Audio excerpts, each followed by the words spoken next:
Punta Arenas est la ville la plus au sud du Chili, située dans le détroit de Magellan. La ville compte 150 000 habitants, descendants des colons européens. 50% de la population est d'origine croate. C'est la ville la plus peuplée et la plus cosmopolite de la Patagonie chilienne. Son climat est tout à fait particulier. À Punta Arenas, la température ne varie pratiquement pas.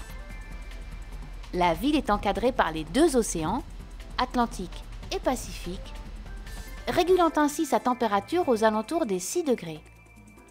Par contre, elle est balayée par des vents, souvent très puissants.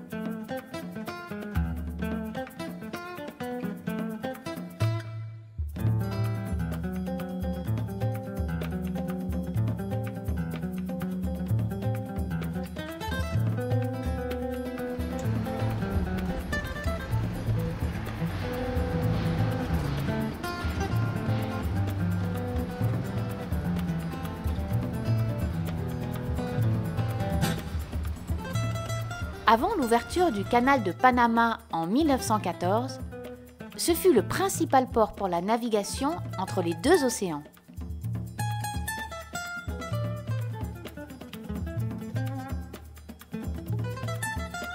C'est ici que les navires se préparaient pour affronter le difficile passage du Cap Horn. C'est aussi le principal lieu de départ des expéditions australes. La ville abrite naturellement le siège de l'Institut national antarctique chilien. La construction du magnifique palais de Sarah Brown, femme d'origine russe, a été dirigée par l'architecte français Numa Mayer. Tous les matériaux nécessaires à sa construction provenaient d'Europe. Sa richesse provient de son époux José Nogueira, d'origine portugaise, formidable pionnier dans l'élevage ovin.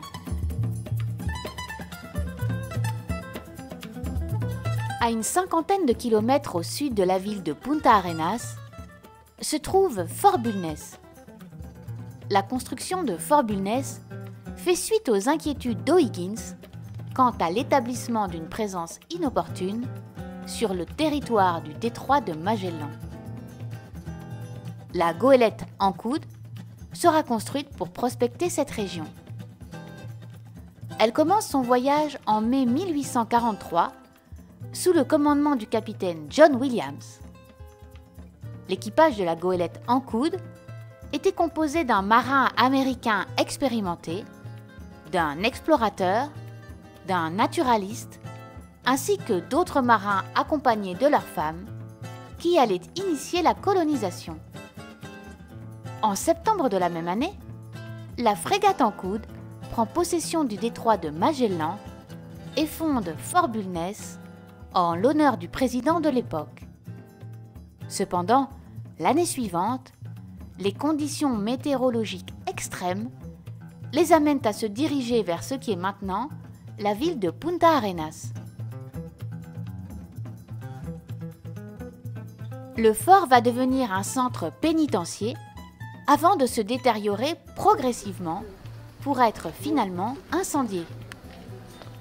Près de 100 ans plus tard, on reconstruira le fort d'origine en tant que symbole de la première colonie du détroit de Magellan.